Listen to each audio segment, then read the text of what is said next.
dogs make the best companions for humans, this podcast aims to help make humans better companions for their dogs.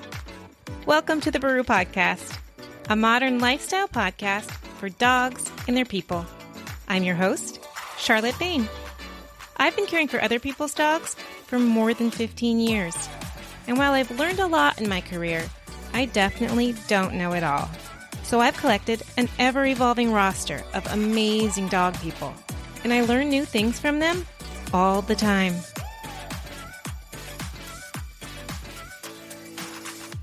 Hi, you guys. Thank you so much for joining me for another episode of the Enviro Podcast. In today's chat, I talk about every pet parent's favorite subject, dog poop. I'm chatting with Rose Seemann, author of Pet Poo Pocket Guide and co-founder of Enviro Pet Waste, a nonprofit which provides information to help dog and cat owners, communities, businesses, and government to reduce the carbon paw print of our pets. Rose's goal is to educate and guide pet owners in the safe and responsible upcycling of their dogs' and cats' waste. The environmental impact of our beloved pets, I think, is much greater than most people may realize. So, let's jump into the chat. Hi, Rose or Rosemary? I'm Rose, okay. Yeah. Okay.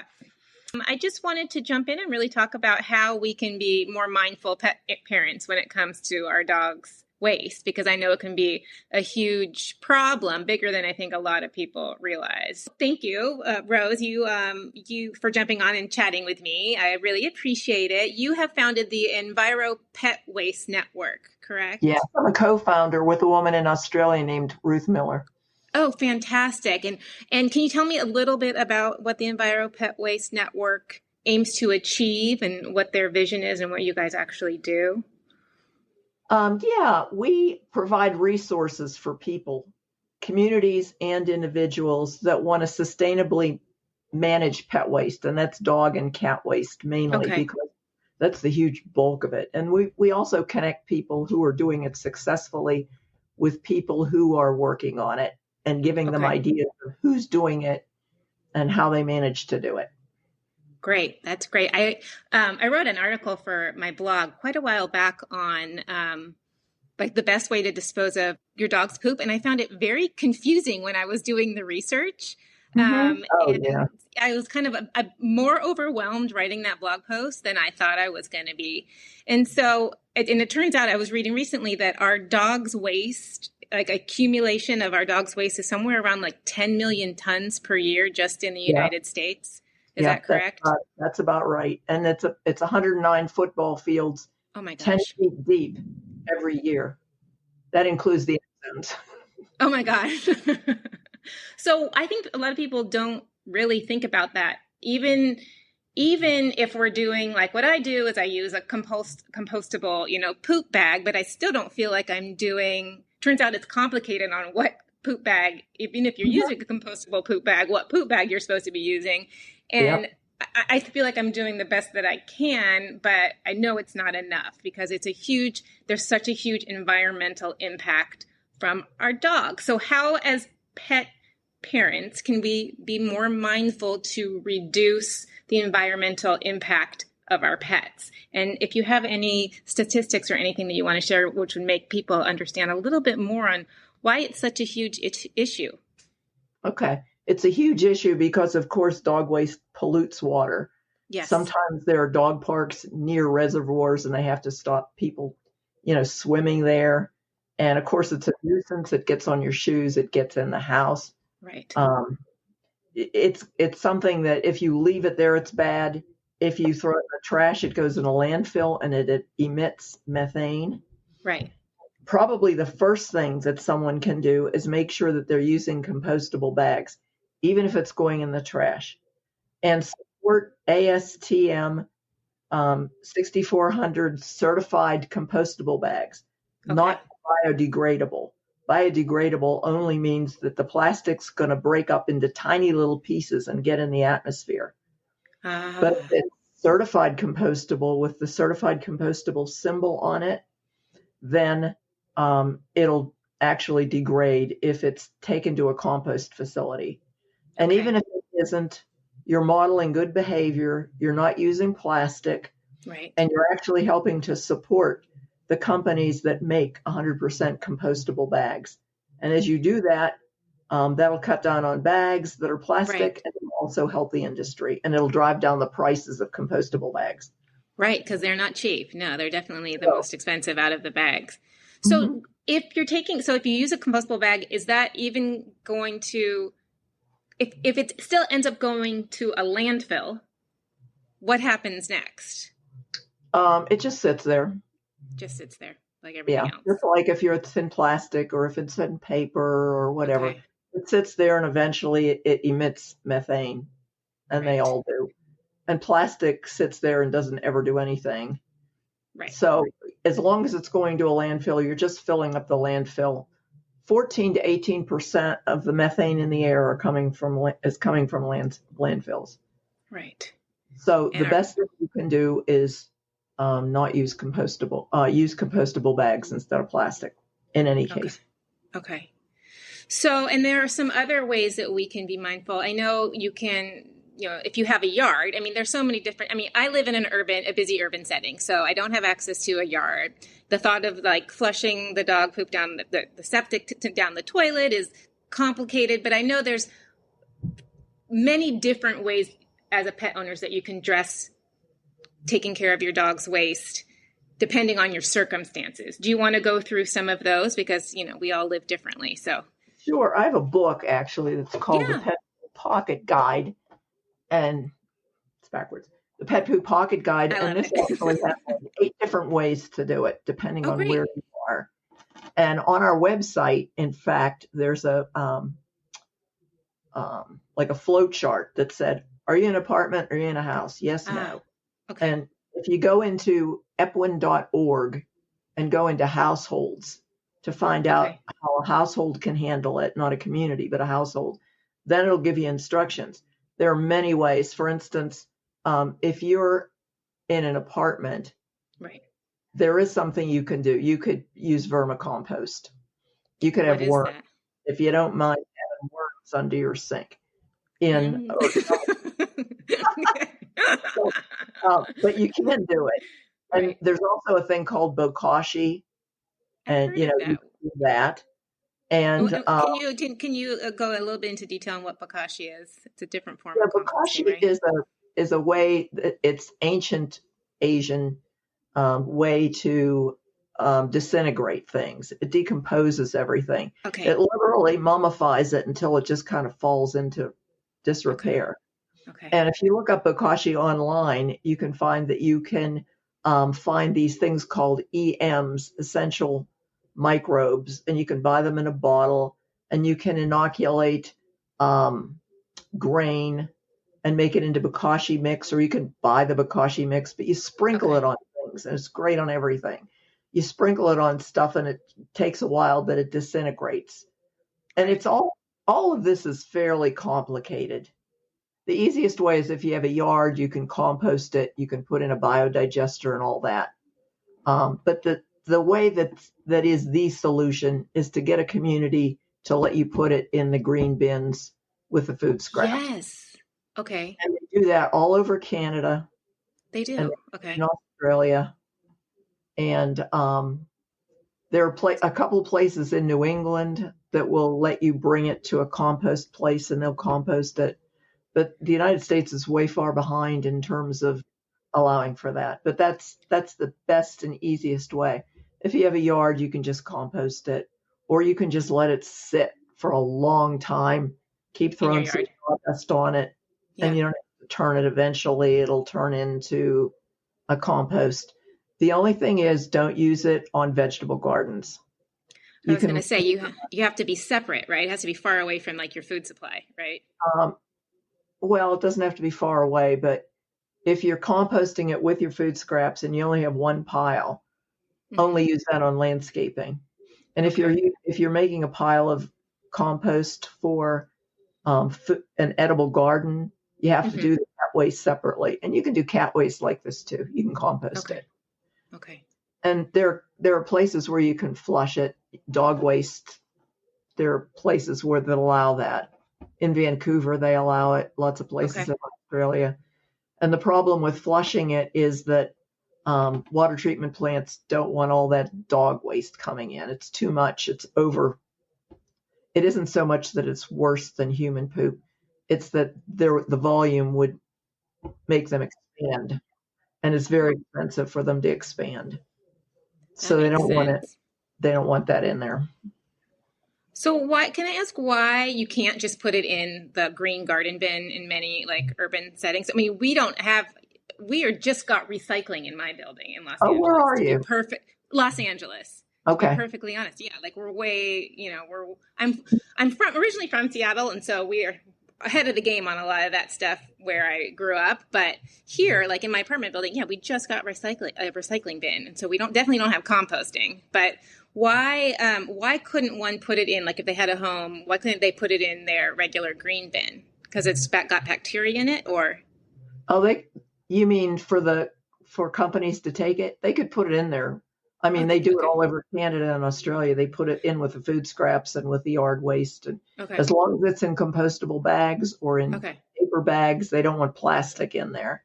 I thought that's maybe what you were saying earlier is that a lot of places don't. I know they do that in Vancouver and in New England, but a lot of places don't allow that in there. Is it just because it's a plastic bag that you're using? No, it's because the composting companies don't want it. Got it. They want to deal with it. Right. Composting companies are afraid that there's going to be plastic in there.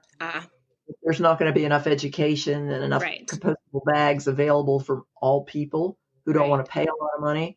Right. And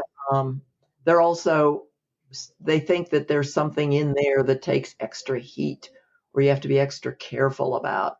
Or when they sell it, they're afraid people say, oh, my dog poo's in there. I don't want to buy this bulk compost.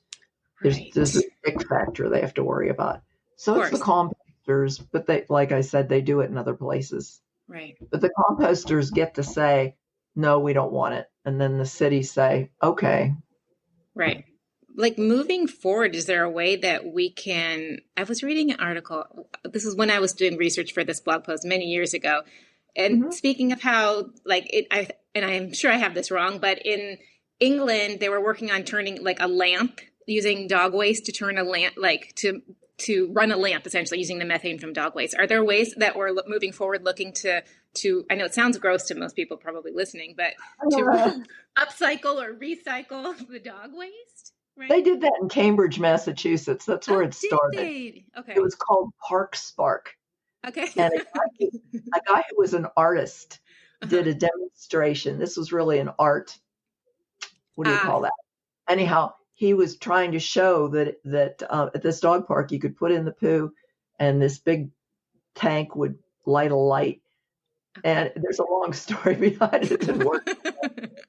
Cow onion or something. But the idea was so cool to everybody. They all wanted it. And because it would be useful and there's something there. And in England, they tried it. And the place that they're really doing it, they use biodigesters. And in Toronto, they have a huge biodigester and they include dog poo in with all the other. They put it in a biodigester and it does produce methane. Methane can be captured.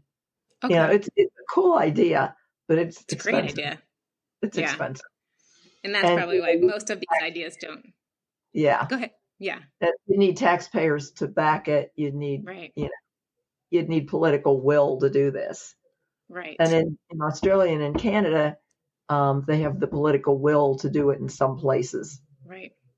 But here you have to show that you're making money, kind of. Yep. With most things here, right? Yeah. Yeah. Right. And that's something that absolutely is not going to make money for anybody. It's something. No. It's like water treatment. That's not making money for anybody. It's something that just has to be done for sanitation and for the Paris Agreement, which is supposed to get zero waste. Mm-hmm. And dog waste is something like 12% of residential waste. Wow. So, and that's close to how much textiles. You know, everybody talks about, clothes and all that. Right, like the new fast fashion that's really wreaking havoc on the planet. And that's all sexy and wonderful, but not pet poo. Right. And it's easier to deal with the pet poo than it is with all those fabrics and all those plastics and all that stuff. But that's I think only 8% of all plastics are actually recycled. We put them in bins. I don't know where it goes, Right. frankly. No, I've Right. never seen a reporter go out and follow the recycling truck, which Right. I That would would be do. interesting. Yeah, if I were 25 and I had a camera, Yeah. I used to read the little newspapers, I would follow the You recycling. did. Yeah. But who knows, So, can I ask how this became a passion of yours? Like, how did you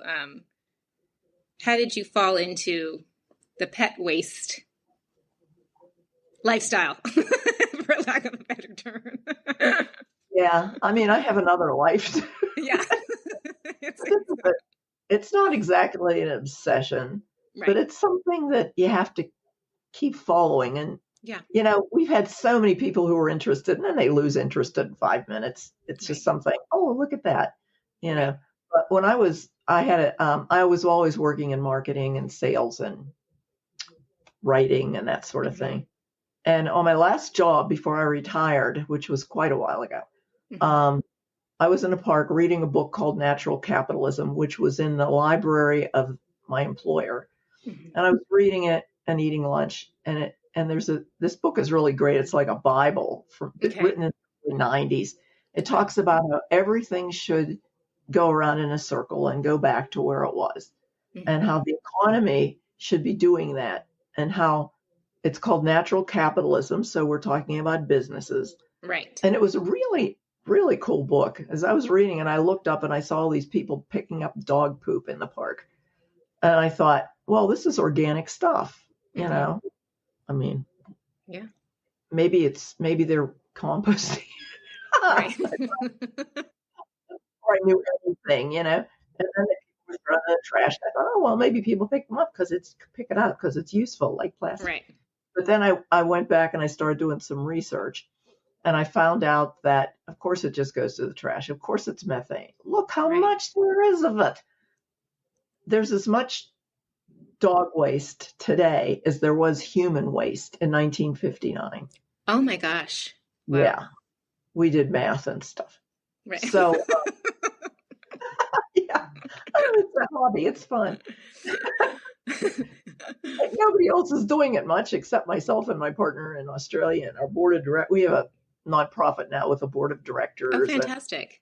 yeah, and I've been composting this stuff for years from Right. dog parks. We still are. So That's a long story in itself.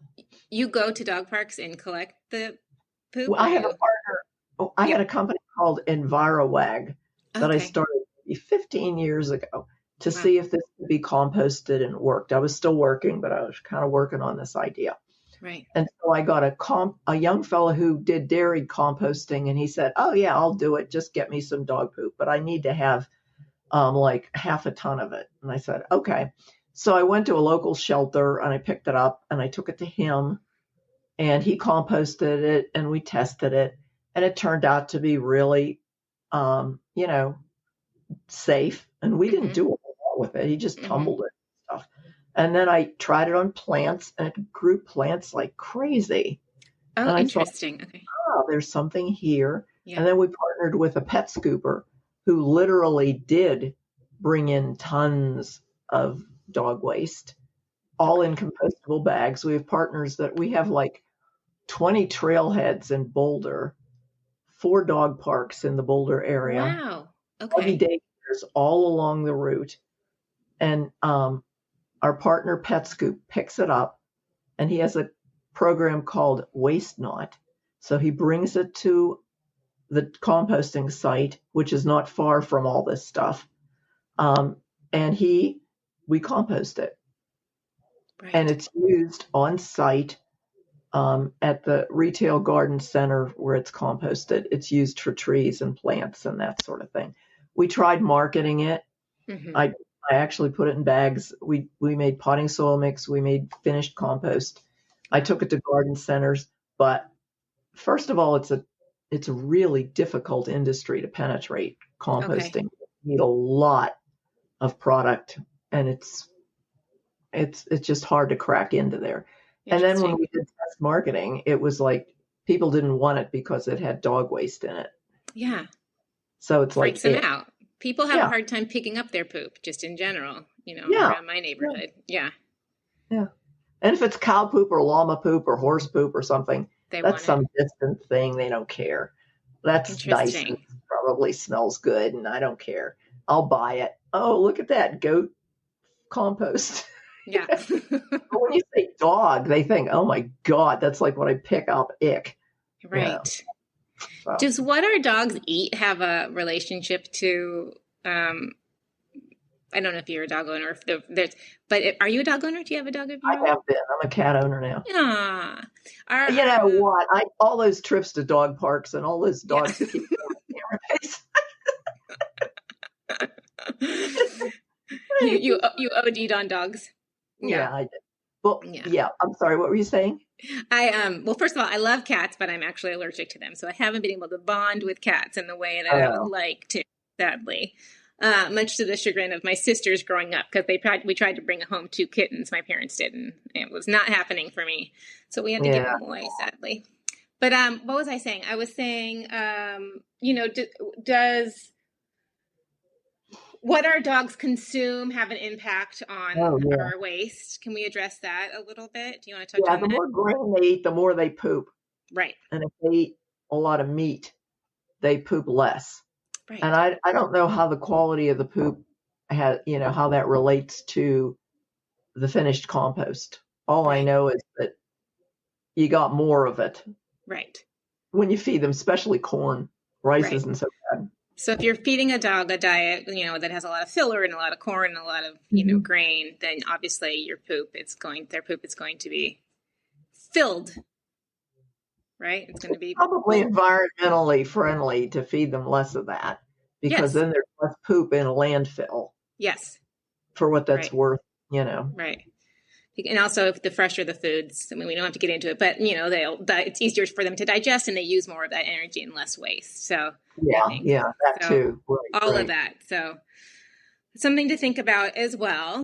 I have a dog care business, so I deal with a lot of dog do waste. you? Okay. Yeah, and so to try to use the compostable bags, but still, sometimes they're not always available, and so I'm literally dealing with dog waste all day long. So that's one of the reasons why I wanted to talk to you. And I feel like the climate change is definitely real. It's showing us more and more. It's definitely happening. So any way that we can be more mindful, on in any way that we can to reduce our environmental impact is so super important. So do you have anything else that you want to add? So true. Or anything else we can do? Probably you go through steps of the bags, just for starters. Yeah. And then if you have an opportunity to compost or do any of the other things, which are much more complicated than just composting in a yard, you can do those things. That's harder. The very hardest thing you can do, and everybody says, oh, I hate this. This is horrible. Why are we doing this? Blah, blah. Everybody who has any kind of sense of this at all. Yeah. And then they forget about it. Nobody wants to be the poo person. Nobody wants to be the person to go in front of the council and say, or to their neighbors and say, let's do something about this dog poop. And everybody goes, ha, ha, you fool. And you go to council and you got a bunch of, you say, we want to have dog poo in with the, in with the food scraps. And they're, sure, you're eccentric and nuts, like it just, and then it just rolls under. Nobody cares. And the only way that it seems to be done now is if there's some hero in a parks department or in a compost place or at a city council or see that this is where Canada and Australia are really ahead, because they have councils with people who are into sustainability, and it's their job as a bureaucrat to cut down and have zero waste in their province or in their town. And they think 12%, oh, this is going to look good if we can cut this down. And there are scoopers who literally compost the poop that they pick up. It's all like individual heroes who don't care what anybody thinks about them. All they want is results. Right. But other than that, it's difficult for people to do anything about it because there's no real way to do that. Even the EPA doesn't recognize it. Even with all the facts out there, even with all the facts and figures of the impact. So can we, so as individual dog owners or dog parents, the first step we can take is to use a compostable bag. The ASTM, what was the number? 6,400. 6,400. Can we, write to our... Sure. The thing is that I've seen this happen so many times. Right. Even when I was with EnviroWag, I would get hundreds of emails. I think I had 500 people that I collected when we got into the nonprofit. Right. And they all said, I'm going to go to my homeowners association. I'm going to my council. I'm going to whatever. And then I'd say, let me know how you're doing. And if I ever got back to them, it was like, oh, they didn't listen. Mm-hmm. They're not going to spend their lives hitting their head against a wall. Right. You know what I mean? But I can do that. Right. I'm tired.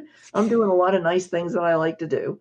And this is something that myself and my partner in Australia are very keen on. She started a composting dog park in Port Elliot, Australia. So she's, as they say, they're keen on this too. So all we're doing is giving people resources. They hit the website, they say, oh my God, look at that. A great deal of Canada is doing this. Why are we doing this? And then they have ammunition. And if they care enough, they could go to their council or whatever, or the council person can go to the committee and they can say, look, they're doing this all over the place. Like here, I'll show you the graphics. I'll show you the stuff. And that's kind of what we're doing. We're supplying that. Right. And giving people advice. Like there was a person from San Francisco. I went to my zero waste, okay, here's everything you need to tell them. Let me know if you have any you know what I mean? Right. That's all we can do. You're getting the word out there and you're just providing solid information to people. And talking to people like you. Talking to people like you who can get the word out. Absolutely. Enviro Pet Waste Network has a survey, and we're trying to reach all dog owners. Oh, great. And we've got about 600 replies so far in Australia and the United States. And we're asking them what their practices are with dog waste, and we're asking them if they would make a little extra effort to have it be more sustainable. And we're just asking them various questions. It only takes a minute, and it's immediately tabulated. So if I could send you that link, that would be really great if you could get it out. Is it a link that I can put in the show notes of the podcast so those who are listening can just pop on to the show notes and click on the link? And okay, great. And then they say where they are and what they're doing, and we have some data. That's cool. We're doing something, baby steps, but Thank you, Rose. I so appreciate you joining me. Nice talking, Charlotte. Nice talking to you. Bye.